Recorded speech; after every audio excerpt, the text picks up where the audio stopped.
विवेकानंद, शंकराचार्य जैसे महापुरुष तो आज भी तुम्हारे यहाँ पैदा हो सकते हैं। तुम चाहो तो अपने घर में रामकृष्ण को पैदा करो, और तुम चाहो तो तुम्हारे घर में कोई चोरू चक्का पैदा हो जाए।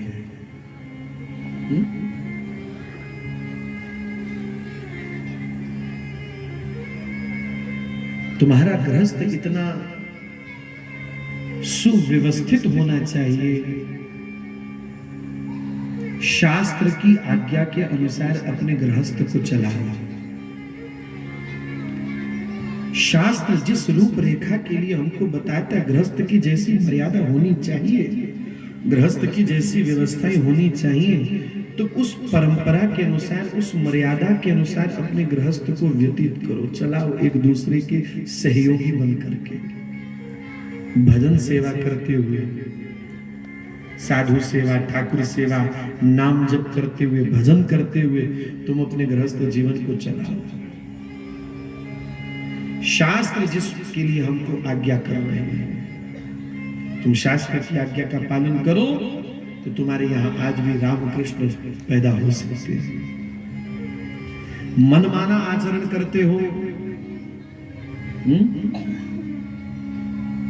मनमाना आचरण करके, व्यवहार अच्छा नहीं, खान पान अच्छा नहीं, चिंतन दूषित, व्यवहार दूषित, खान पान सब दूषित, जीवन में कोई संयम नियम नहीं है, किसी विधि निषेध का कोई पालन नहीं है, तो फिर भैया ऐसे गृहस्थियों के यहां तो दुर्योधन जैसे दुष्ट ही पैदा होते हैं।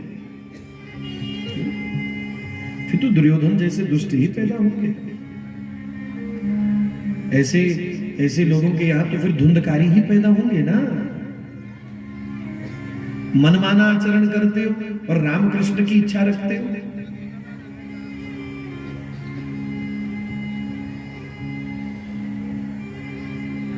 महाराज जी चोली च फल पा दियो,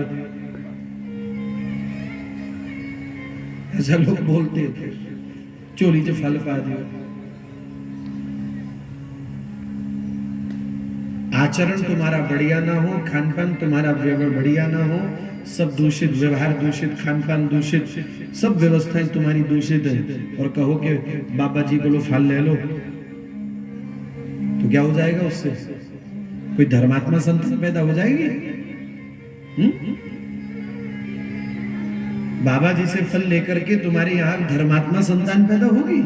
तुम्हारा खुद का आचरण यदि भ्रष्ट है, पति पत्नी का आचरण यदि भ्रष्ट है, यदि पति पत्नी ही भ्रष्ट हो चुके हैं, तो क्या ऐसे भ्रष्ट पति पत्नी के यहां भगवत स्वरूप संतान पैदा हो सकती है? संभव नहीं है।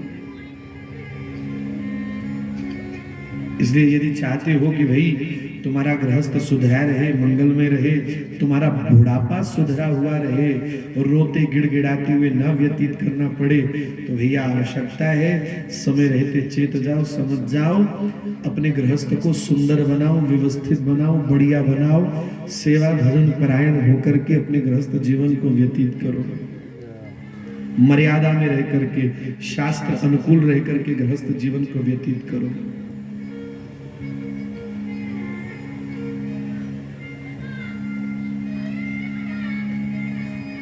भगवान ने कहा कि मैं स्वयं तुम्हारे यहाँ पुत्र बन करके आऊंगा, तो तब भगवान ने अपने वरदान की पूर्ति करी। सती, अनसुईया आदि 9 कन्याओं के जन्म के बाद स्वयं भगवान इनके पुत्र बन करके आए। कहो कपिल नारायण भगवान की जय। श्री कपिल भगवान का मंगल में अवतार हुआ है। एक दिन करदम जी अपनी पत्नी देवहूति से बोले, देवी मेरी बात ध्यान से सुनो, संसार के विषय भोगों को भोगते भोगते कहीं मेरा जीवन नष्ट ना हो जाए, इसलिए समय रहते अब मैं भगवत प्राप्ति करूंगा। पहले मैंने तप किया था संसार के भोगों में उलझने के लिए, अब मुझे भजन करना है भोगों से मुक्त होकर के भगवत प्राप्ति के लिए। अब मुझे आज्ञा दिया, मैंने अपना गृहस्थ धर्म निभाया, अब आप अपना धर्म निभाइए। अब मुझे आज्ञा दिया। और सुनो देवी, कभी तुम्हारा मन घबराए, मन डोले, तो बिना समय गवाए ये जो तुम्हारी गोदी में खेल रहे हैं ना, इनकी शरण में आ जाना। ये कोई सामान्य बालक नहीं है, स्वयं भगवान है, स्वयं प्रभु है। हम पर कृपा करने के लिए पधारे, हमारे पुत्र बनके।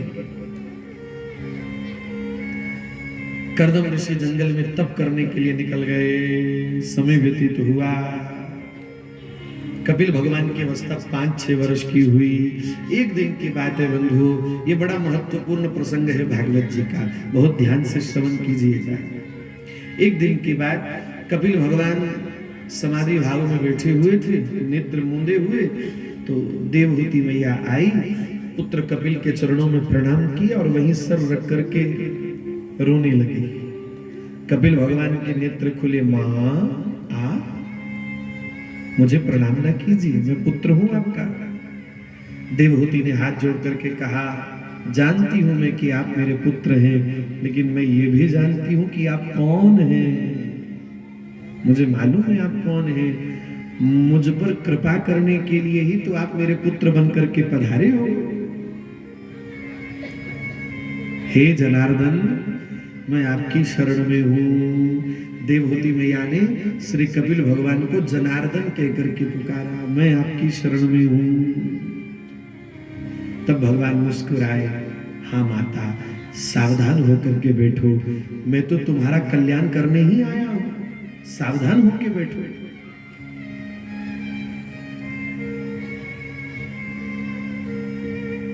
देवहूति ने श्री भगवान से 2 प्रश्न किए और बड़े महत्वपूर्ण प्रश्न है।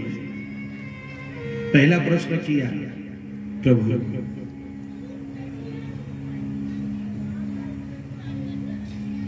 जीव संसार में आता है,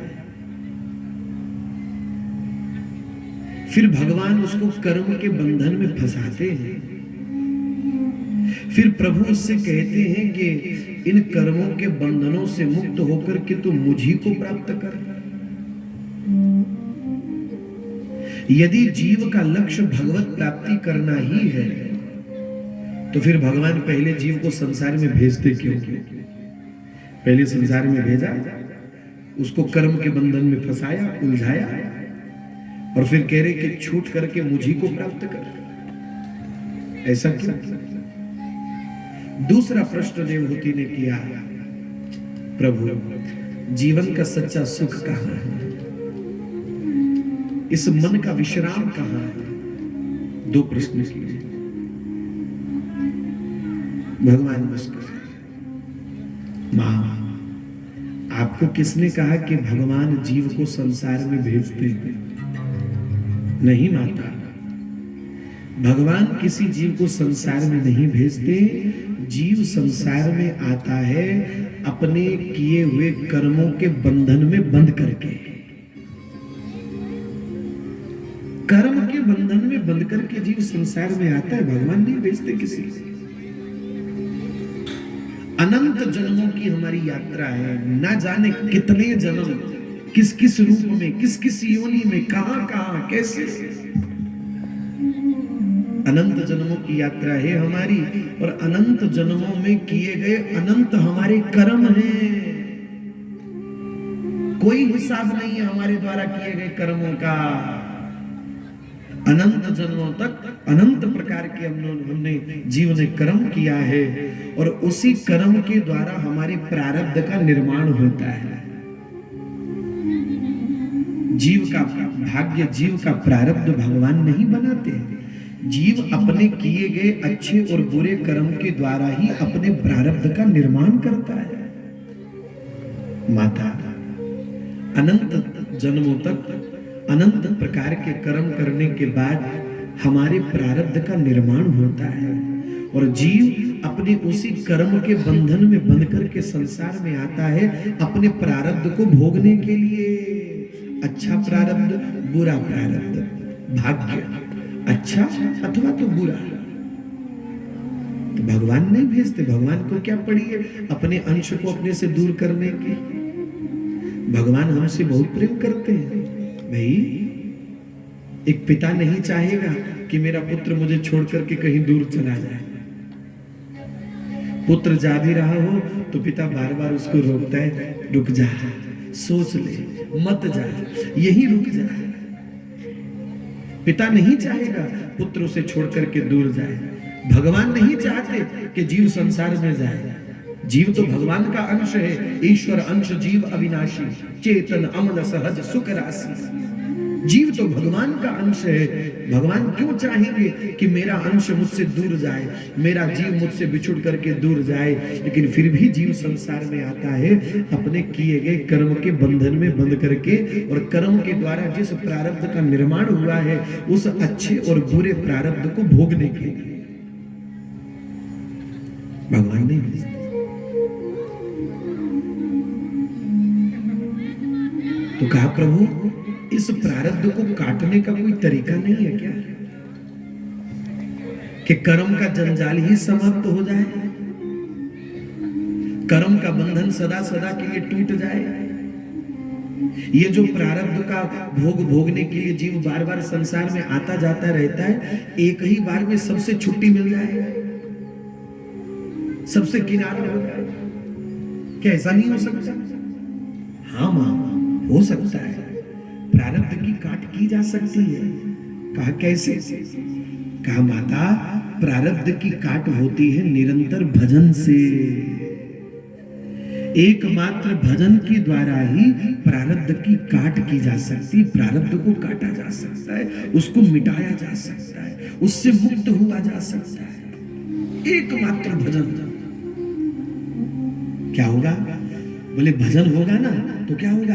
हमारा प्रारब्ध धीरे धीरे कटता चलेगा, मिटता चलेगा, और सब एकदम प्रारब्ध मुक्त होकर के जीव शुद्ध विशुद्ध होकर के सदा सदा के लिए भगवत प्राप्ति कर जाता है। इसलिए श्री गुरुदेव भगवान हमारे कहते हैं, बोले भैया अब की बार मौका मिला है, भजन कर लो, नाम जप कर लो, इतना भजन करो कि भजन के द्वारा प्रारब्ध कट जाए, धुल जाए, नष्ट हो जाए।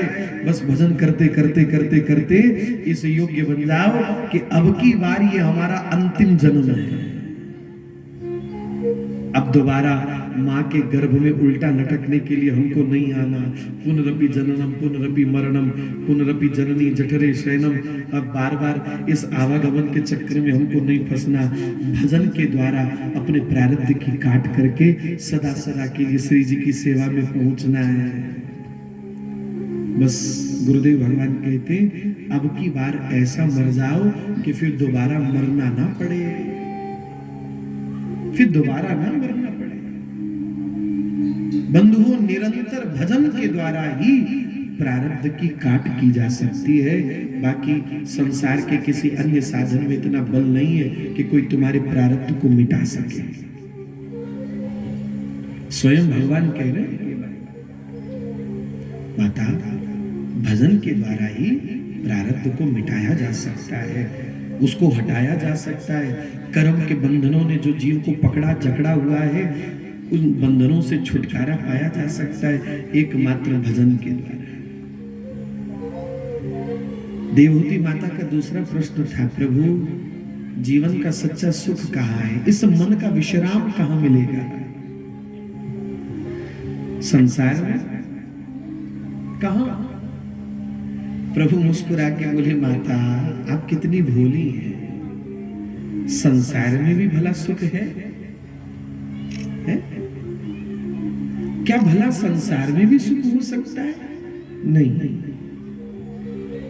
तो फिर ये संबंधों में, विषयों में, भोगों में, वस्तु में, व्यक्ति में, स्थान में जो हमको सुख दिखाई दे रहा है वो क्या है? वो क्या है? भोजन करते आज मजा आ गया, किसी से मिले, नाइस यू मीट यू, अच्छा लगा आपसे मिलके। तो फिर ये सब क्या है? ये संसार का रंग रूप, संसार की ये भांति भांति की व्यवस्थाएं, इनमें जो सुख दिखाई दे रहा है वो सब क्या है? भगवान मुस्कुरा करके बोले, माता संसार में जो सुख दिखाई दे रहा है यथार्थ में वो सुख नहीं है, वो सुख की परछाई है, वो सुख का वहम है, वो सुख की मात्र कल्पना है। संसार में सुख थोड़ी है, भोजन करने में सुख है क्या?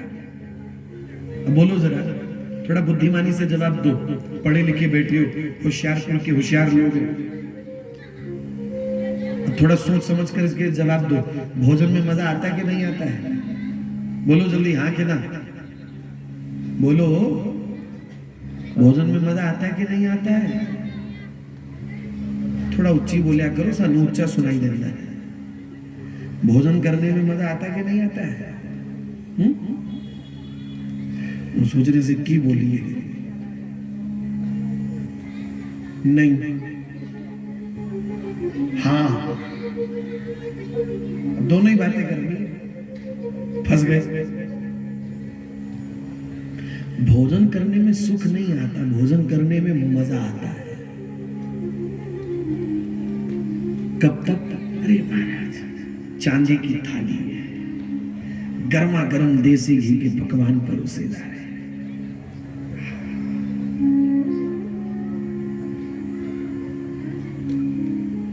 अभी पीछे हम कहीं गए कथा में, तो किसी के घर में पधरोनी हुई, तो उसकी सास ने अपनी बहू को आवाज, हम जब बैठे तो सास ने बहू को आवाज लगाई, बेटी पानी लेके आ, सुन चांदी वाली गिलास में लाना। मैंने कहा क्यों, वो चांदी के गिलास में पानी शरबत बन जाएगा?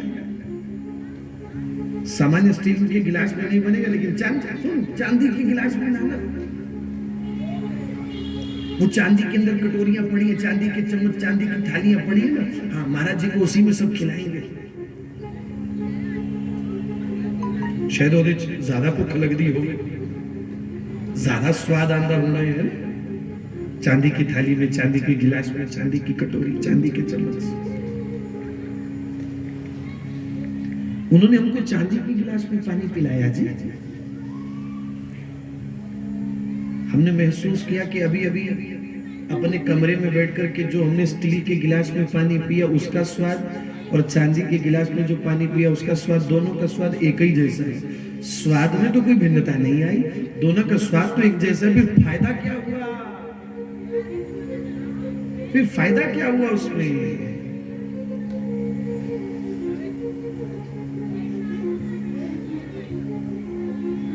बंधु, भोजन करने में सुख नहीं आता, भोजन करने में केवल मजा आता है, मजा।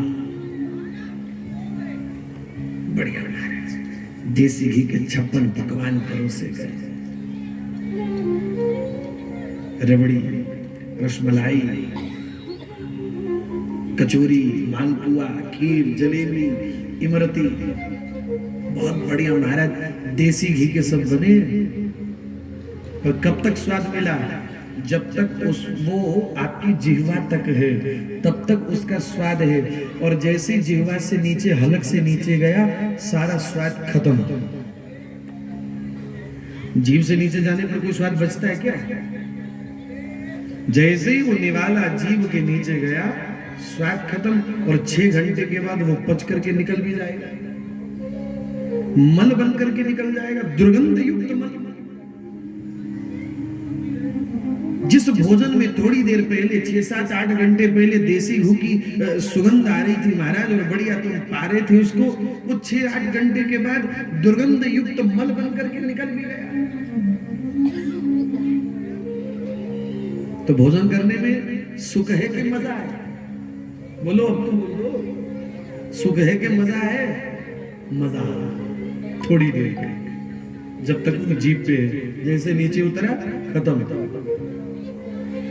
कपिल भगवान कहते, माता संसार में सुख नहीं है, संसार में केवल सुख का वहम हो रहा है, मजा है केवल संसार में, सुख की कल्पना है संसार में, सुख नहीं है।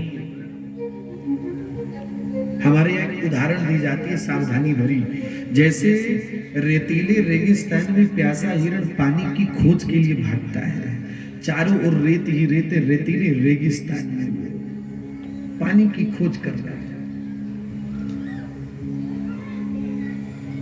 प्यास के मारे तड़प रहा है, वो व्याकुल है हिरण। अचानक दूर चमक पड़ी, रेगिस्तान में दूर चमक हुई। चमक देख करके सोचा कि पानी है, भागा भागा, वहां पहुंच के देखा तो क्या है? पानी नहीं है। सूरज की किरणें पड़ रही थी तो रेत चमक रही थी। चमकती रेती में उस प्यासे मृग को जल का भ्रम हो गया। फिर वो चमक उधर दिखाई दी तो उधर भागा, उधर दिखी तो उधर भागा। पानी नहीं है, पानी का भ्रम है। उसी प्रकार संसार में सुख की खोज के लिए कभी इधर भागे कभी उधर भागे। क्या क्या नहीं करता जीव अपने जीवन में सुख की प्राप्ति के लिए। व्यक्ति, वस्तु, स्थान, न जाने किस किस का सेवन, किस किस का संग। ये मिल जाए तो सुखी हो जाऊं, ये मिल जाए तो शायद सुखी हो जाऊं, ये मिल जाए तो शायद सुखी हो जाऊं। क्या नहीं करता आदमी अपने जीवन में सुख की प्राप्ति के लिए, पर क्या मिलता है? सुख नहीं मिलता है। संसार की वस्तु विषय भोग आदि में उसको सुख का भ्रम हो जाता है, जैसे प्यासे हिरण को रेगिस्तान में जल का भ्रम होता है। जीव को सुख का भ्रम हो गया। और आश्चर्य की बात तो देखो, जिस संसार में सुख नहीं है, केवल सुख की कल्पना मात्र है, जीव उसी संसार में सुख प्राप्त करने का प्रयास करता रहता है। कितने हैरान करने वाली बात है। मेडिकल स्टोर पर जाकर के, केमिस्ट पर जाकर के तुम उससे कह रहे हो भैया 1 किलो चने की दाल दे दो, मिलेगी? तुम दवाई की दुकान पर खड़े होकर के कह रहे हो 1 किलो चने की दाल दे दो। तुम राशन की दुकान पर जाकर के कह रहे हो भैया 1 पत्ता पैरासिटामोल दे दो, 2 गोली निमोसलाइट दे दो।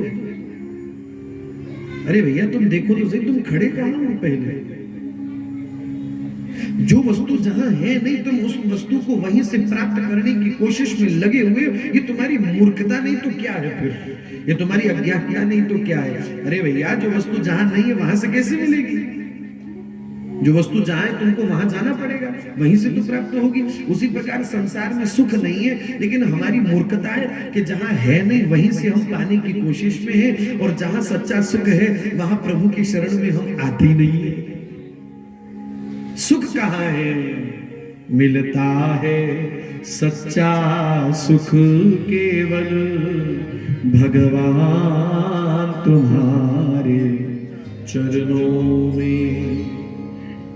काय सुख? भगवान के चरणों में है। और जहां सच्चा सुख है जीवन का, वहां जीव आता ही नहीं है। देखो कितनी बड़ी मूर्खता है जीव की। उन प्रभु से अपना रिश्ता ही नहीं बनाता, उन प्रभु से संबंध ही नहीं बनाता अपना। संसार की किसी वस्तु में, किसी व्यक्ति में, किसी स्थान में हम जीवन भर सुख की खोज करते रहते। बदले में मिला क्या? खेद। बदले में खेद मिला। हाथ मसलते रह गए, हाथ कुछ नहीं आया, जीवन निकल गया, समाप्त हो गया सब खेल तमाशा। फिर वही स्थिति में पड़ना पड़ेगा। पुनरपि जननम पुनरपि मरणम, पुनरपि जननम पुनरपि मरणम। बार बार जन्मना, बार बार मरना, बार बार जन्मना, बार बार मरना। इसलिए माता निरंतर भजन करते हुए अपने चित्त को श्री भगवान के चरणों में स्थिर कर देना ही एक बुद्धिमान व्यक्ति का लक्षण होता है। भजन कराए।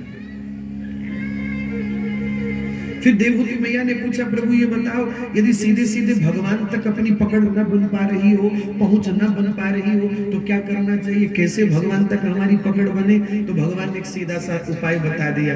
बोले सीधे सीधे भगवान तक अपनी पकड़ न बन पा रही हो तो क्या करना चाहिए? बोले जो भगवान को प्राप्त कर चुके हैं, तुम ऐसे संतों को पकड़ लो,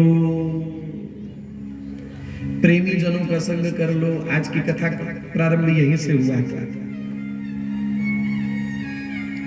आप आते ही देर से, तो मैं क्या करूं?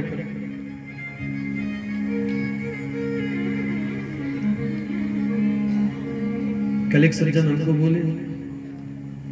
बोले आप 8 बजे कथा विश्राम कर देते हो, हम ज्यादा सुन ही नहीं पाते, 9 बजे तक तो कम से कम कर दिया करो। अब मैं 4:30 बजे का बैठा हूं,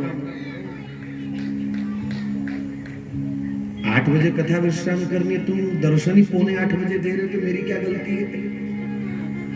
आपके दर्शन ही 7:45 बजे होते तो मैं क्या करूं भाई? आपको पता है भैया ये 8 बजे का समय हाँ, रोटी का टाइम हो गया, बाहर उसे मिलूगी जरूर। मैं तो अपने समय पर ईमानदारी से बैठ रहा हूं, आप भी थोड़ी ईमानदारी से बैठने का अपना व्यवहार बनाओ समय पर। आज की कथा का प्रारंभ यहीं से हुआ था कि भैया जीवन में वैष्णवों का संग, संतों का संग, महापुरुषों का संग, प्रेमी जनों का संग नितांत आवश्यक है। संत की प्राप्ति का परिणाम है सत्संग की प्राप्ति होना, सत्संग की प्राप्ति होने का अभाव परिणाम है भजन में मन लगना, और भजन होने का परिणाम है भगवत प्राप्ति होना। तो यात्रा कहां से प्रारंभ हुई? संत संगति से। संत का संग सत्संग देता है, सत्संग भजन में लगाता है, भजन गोविंद से मिलाता है।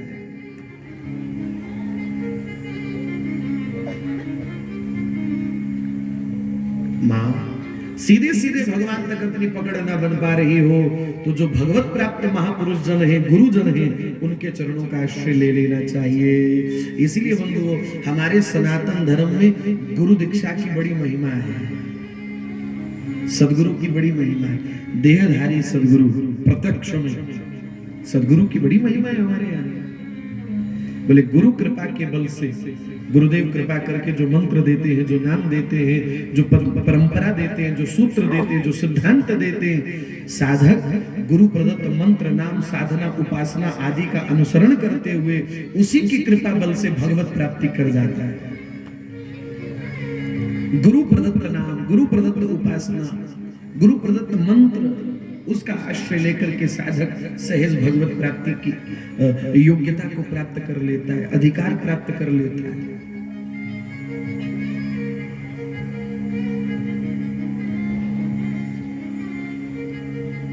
मैं बड़ी देर से देख रहा हूं ये बच्चा ऐसे ही बैठा है,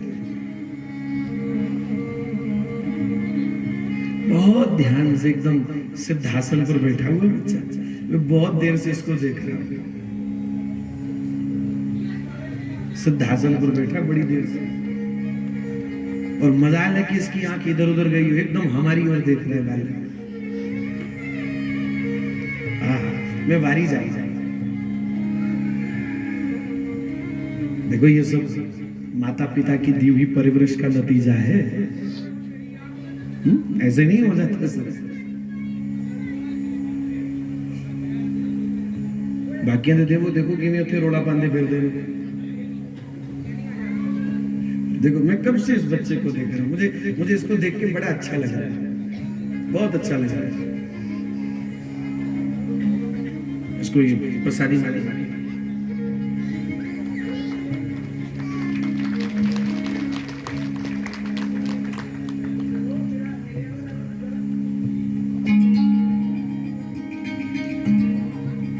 तो बंधु मैं निवेदन कर रहा हूं,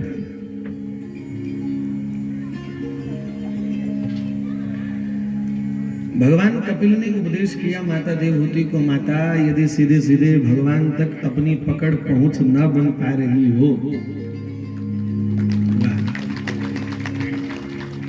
सीधे सीधे यदि प्रभु तक अपनी पकड़ पहुंच न बन पा रही हो तो क्या करना है? जो भगवत प्राप्त महापुरुष जन है, प्रेमी जन है, उनके चरणों का आश्रय ले लेना चाहिए। इसीलिए बंधु हमारे सनातन धर्म में सदगुरु की महिमा बताई गई है, गुरु दीक्षा की महिमा बताई गई है। जीवन में गुरु सदगुरु की चरणाश्रय, सदगुरु की शरणागति क्यों आवश्यक हो जाती है? क्योंकि सदगुरु कृपा करके अपने सदुपदेश के द्वारा, अपनी कृपामय दृष्टि के द्वारा हमें वो भगवत भक्ति का अधिकार प्रदान कर देते हैं। जो भगवत भक्ति, जो भगवत प्रेम बड़ी बड़ी साधनाओं से प्राप्त नहीं हो पाता, ये शब्द बहुत ध्यान देना इस शब्द पे, जो भगवत प्रेम बड़ी बड़ी साधनाओं से, बड़े बड़े सिद्धों को प्राप्त नहीं हो पाता, वही भगवत चरणों का प्रेम गुरु कृपा से सहज में प्राप्त होता है। और गुरु कृपा कब होती है? जब साधक गुरु प्रदत्त नाम, मंत्र, उपासना, परंपरा का निर्वाह करता है। बंधुओं, केवल दीक्षा ले लेना काफी नहीं है। कान फुकवा लिया, तिलक ले लिया, कंठी पहन ली, ये पर्याप्त नहीं है। प्रारंभ यहीं से होगा कि भैया गुरुदेव एकांत में तुम्हारे कान में मंत्र देंगे, तुम्हें वैष्णव तिलक देंगे, तुम्हें कंठी बांधेंगे। प्रारंभ तो यहीं से होगा, लेकिन यहीं तक टिके मत रहो भाई। गुरुदेव ने कृपा करके जो तुमको मंत्र दिया, नाम दिया, जो तुमको परंपरा दी है, जो तुमको सूत्र दिया, जो तुमको सिद्धांत दिया है, जो तुमको परंपरा दे रखी है गुरुदेव ने कृपा करके, तुम उसका पालन करो, उसका निर्वाह करो। गुरु प्रदत्त परंपरा का निर्वाह नहीं करोगे, मंत्र नाम आदि का निर्वाह नहीं करोगे, तो फिर भैया एक गुरु नहीं 50 गुरु बना लो, कुछ नहीं होने वाला, कुछ नहीं होने वाला। 50 गुरु बना लो भैया, 50।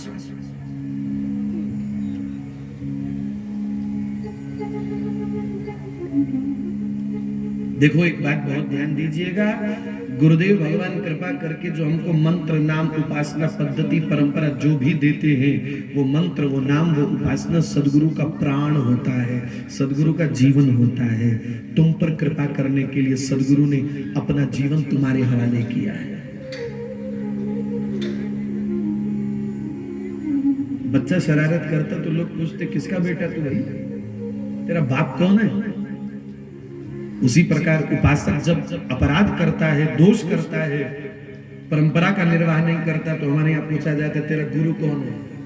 तो लाज किस पे जाती है? गुरु पे जाती है। फिर हमें कोई नहीं बोलेगा, सीधा सीधा नाम, ए कौन का चेला है तू? तेरा गुरु कौन है भाई? क्या सिखाया तेरे गुरु ने तुमको? उस समय हम अपना निकम्मापन नहीं दिखाते उनको कि हम ही निकम्मे हैं। गुरु ने तो अपना हृदय हम पर उड़ेल दिया, हम ही निकम्मे निकले। ये गुरु ने जो दिया उसको हम संभाल नहीं पाए, लेकिन फिर भी नाम सीधे गुरु पे जाएगा। कौन का चेला है तू? चाचा हित वृंदावन दास जी कह रहे, नाम सुकृत धन अपनी जीवनी अति हित मानि देत वरदान, नमो नमो गुरु कृपा निधान।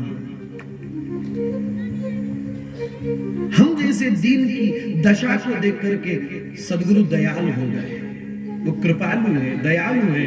हम जैसों की दीन दशा देख करके उन्हें दया आ गई, उन्हें तरस आ गया हम जैसों की दशा देख के। ए भैया ये तो कर्म का मारा हुआ है, कर्म के थपेड़े खा खा करके यहाँ तक आया है, चलो इसका कल्याण कर दो, इसका कल्याण कर दो। लोग मगर लग जाते पीछे, मंत्र दे दो जी, मंत्र दे दो जी, दीक्षा दे दो जी, दीक्षा दे दो जी। गुरुदेव ने कृपा करके मंत्र दिया, नाम दिया, चलो हो गया, बस हो गई दीक्षा हमारी। कभी मंत्र नहीं जपा, कभी उस परंपरा का पालन नहीं किया, निर्वाह नहीं किया, फिर भी मनमाना आचरण करते रहे, तो क्या हो जाएगा? इससे कुछ नहीं होगा। सावधान, गुरुदेव जो कृपा करके मंत्र देते हैं, वो मंत्र, वो नाम सदगुरु का प्राण होता है। हम पर दया करके गुरु ने अपने प्राण हमारी झोली में डाले हैं, मंत्र के रूप में, नाम के रूप में। उसको संभालो, उसको बचाओ, उसको पचाओ, उसको बढ़ाओ।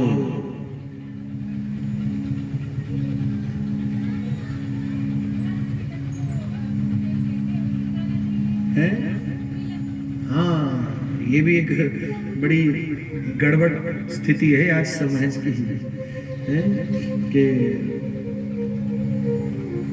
आचार्य परंपरा का कोई पालन ही नहीं है, गुरु परंपरा का कोई पालन ही नहीं है लोगों के जीवन में।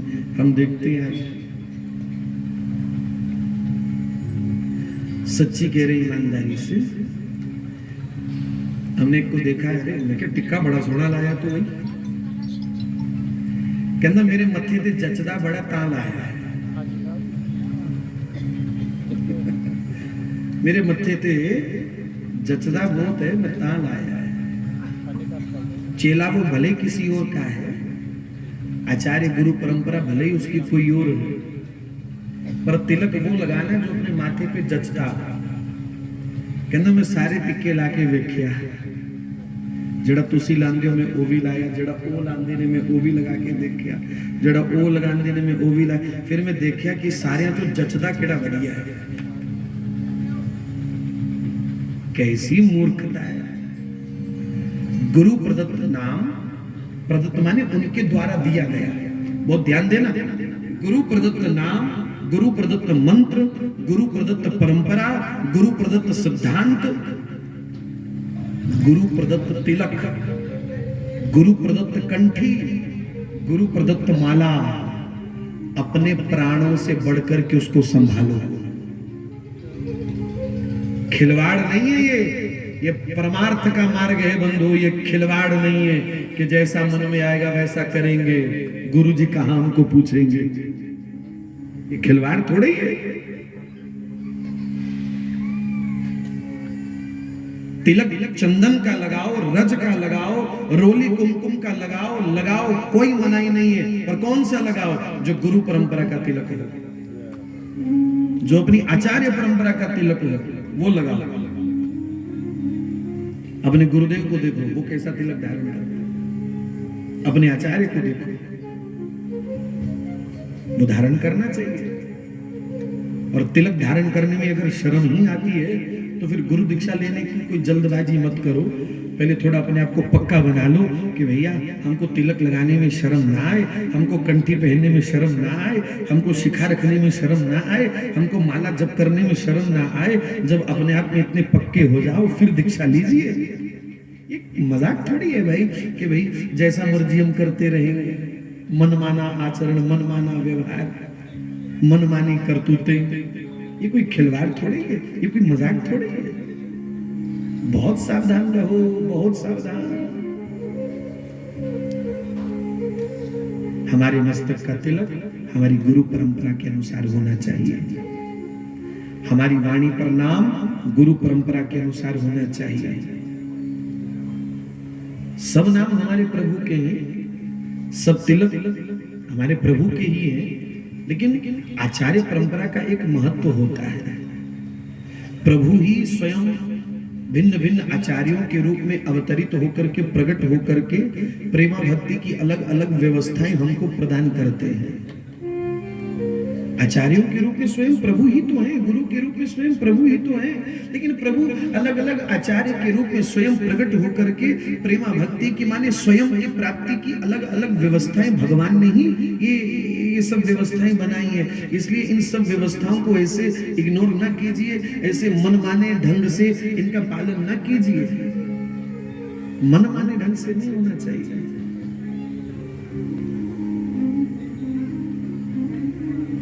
सब नाम हमारे प्रभु के, लेकिन हमने देखना कि हमारे आचार्य ने हमको क्या नाम दिया, हम वही गाएंगे, राधा वल्लभ श्री हरिवंश, राधा वल्लभ श्री हरिवंश। सब नाम हमारे प्रभु के। हमको भगवान महादेव का नाम बोलने में कोई हर्ज नहीं है, हमको राम जी का नाम बोलने में कोई हर्ज नहीं है, कोई आपत्ति नहीं है। राम जी भी हमारे हैं, महादेव भी हमारे हैं, भगवती भी हमारी है, हनुमान जी भी हमारे हैं, हमको कोई आपत्ति नहीं है। राम जी का नाम बोलने में होनी भी नहीं चाहिए है? किसी को राम जी का नाम बोलने में आपत्ति हो वो वैष्णव नहीं हो सकता। किसी को महादेव का नाम बोलने में आपत्ति हो वो वैष्णव नहीं हो सकता। वो केवल वैष्णवता का ढोंग कर रहा है केवल। हम महादेव के नाम से भी प्रियता करते हैं, हम भगवती के नाम से भी प्रियता करते हैं, हम राम जी के नाम से भी बहुत प्रियता रखते हैं, लेकिन हमारी ठसक हमारे आचार्य प्रदत्त गुरु प्रदत्त नाम पे टिकती है आकर के। हम गाएंगे तो गाएंगे राधा वल्लभ श्री हरिवंश, राधा राधा राधा राधा, क्योंकि गुरु प्रदत्त उपासना है ना। हम ये तिलक लगाते तो उसका मतलब ये नहीं है कि गोल बिंदी लगाने वाले का हम तिरस्कार करें, कि त्रिपुंड लगाने वाले का हम अनादर करें। भगवान ने ही आचार्यों के रूप में प्रकट होकर के कभी श्री धारण करी, कभी त्रिपुंड धारण किया, कभी बिंदी धारण करी, कभी ऊर्ध्वपुंड लगाया। लेकिन हमें देखना है हमारे आचार्य ने हमको क्या तिलक दिया, हमारे गुरु ने हमको क्या तिलक दिया, हमको वही करना है। किसी के तिलक से हमको आपत्ति थोड़ी है, प्रणाम करेंगे। तिलक जो माथे पर है वो उसके इष्ट का सूचक है, उसके आचार्य का सूचक है। साधक तिलक के रूप में अपने इष्ट को विराजमान करता है। तुम्हारे मस्तक पर जो तिलक है वो तुम्हारे इष्ट का सूचक है, मेरे मस्तक का जो तिलक है वो मेरे इष्ट का सूचक है। मैनू एदे नाल भाग, मैंने तो ਇਹਦੇ ਨਾਲ आ गया जी। मैं ये नहीं देखूंगा कि तुम्हारे वाला टिक्का बहुत बढ़िया है, चलो मैं अपना मिटा दूं, तुम्हारे जैसा लगा दूं, ये ज्यादा जचेगा। ऐसा थोड़ी होता है। सब नाम हमारे प्रभु के, लेकिन ठसक विशेष प्रियता हमें उसी नाम पर रखनी चाहिए जो नाम हमारे आचार्य ने, जो नाम हमारे सदगुरु ने हमको दिया है। राधा राधा राधा राधा राधा आचार्य ने दिया। कुंज बिहारी श्री हरिदास, कुंज बिहारी श्री हरिदास। कृष्ण नाम, राधा नाम, हरि नाम, राम नाम, जो नाम आपके गुरुदेव ने आपको दिया है, सब भगवान के नामों से अपनी प्रियता रखो। किसी से वैर विरोध नहीं, किसी से कोई हर्ज आपत्ति नहीं होनी चाहिए, लेकिन भीतर से जो ठसक है वो उसी नाम से हो, उसी मंत्र से हो, जो नाम, जो मंत्र आपके सदगुरु ने आपको दिया है। बात समझ में आई कि नहीं आई? बोलो जल्दी, आई कि नहीं आई? 10 किलो की मुंडी हिला दियो, 5 ग्राम की जीभ हिला के बोलिया करो। समझ में आई बात के नहीं आई?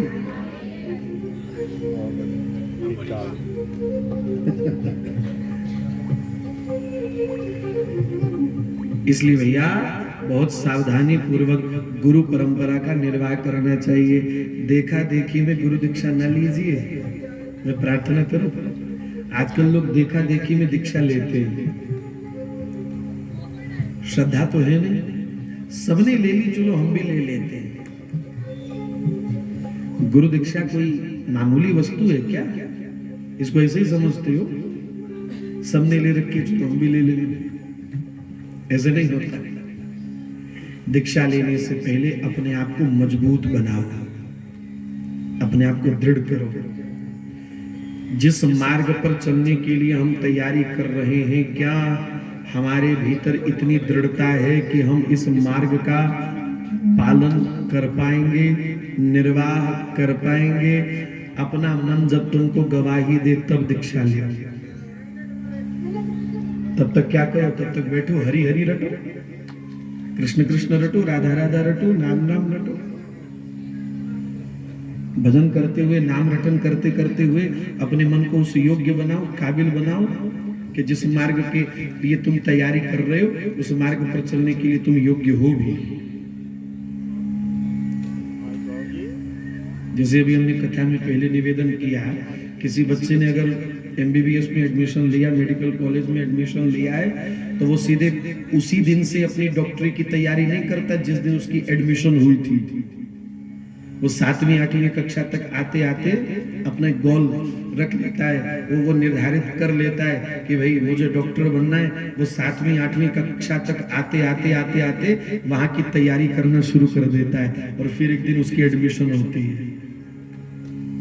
जरूरी नहीं है कि एडमिशन के दिन से ही वो अपनी तैयारी शुरू करता है। तैयारी तो 4 5 6 साल पहले से शुरू हो जाती है उसकी।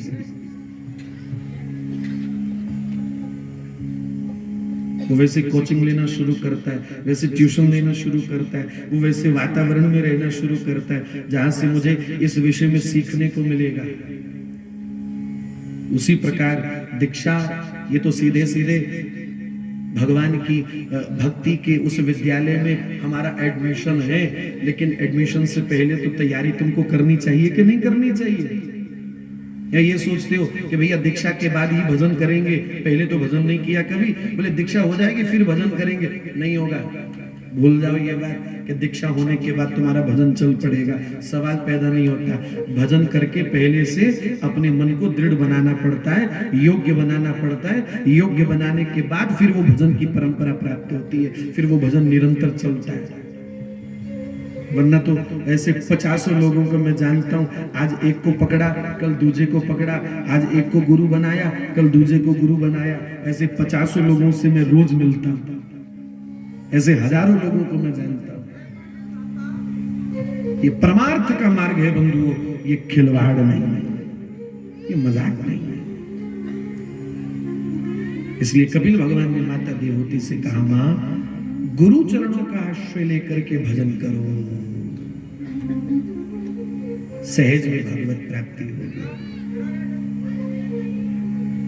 सबसे बड़ी समस्या आज के समय में ये आती है कि भाई सबका प्रश्न, ज्वलंत प्रश्न है, गुरु कैसा होना चाहिए? गुरु कौन? आजकल हम लोग पता क्या देखते हैं,